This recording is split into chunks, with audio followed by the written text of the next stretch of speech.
Hello guys, আসসালামু আলাইকুম।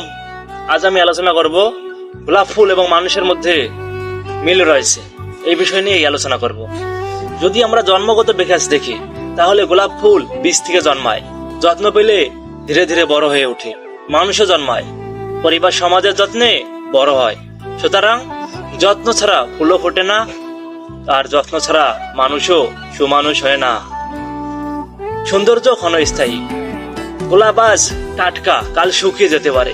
মানুষ আজ যৌবনে সুন্দর, কিন্তু বার্ধক্য আসবে। সৌন্দর্য চিরস্থায়ী নয়, মানুষ ও ফুল উভয়ে। কাঁটা ও দুঃখ। গোলাপের সৌন্দর্যের সাথে কাঁটা জড়িয়ে আছে।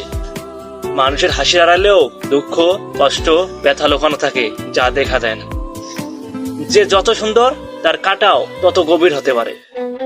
এবার সুবাস এবং চরিত্র নিয়ে আলোচনা করব। গোলাপের সৌন্দর্য শুধু রঙে নয়, তার ঘ্রাণেও।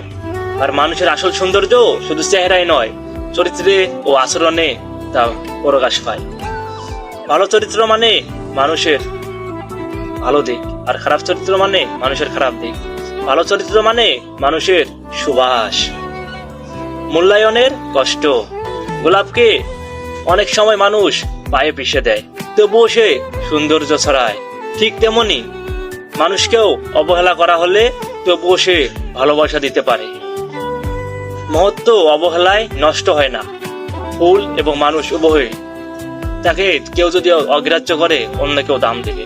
কেউ যদি তাকে পায়ে মারে, অন্য কেউ তাকে সুঘ্রাণ নেবে। ক্ষণিক জীবন। গোলাপ কয়েকদিনের অতিথি, মানুষও পৃথিবীতে চিরস্থায়ী হয় না। এতএব দুজনেই সময়ের কাছে পরাজিত। সময়ের কাছে হেরে যেতেই হবে, তুমি যতই সুন্দর হও না কেন। আর শেষ কথা, মানুষ আর গোলাপের মধ্যে কোনো পার্থক্য নেই।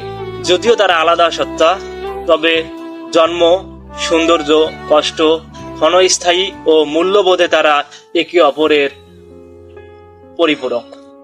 মানুষ হলো অনুভূতির গোলাপ, আর গোলাপ হলো নীরব মানুষের প্রতিচ্ছবি। এটাই আমি।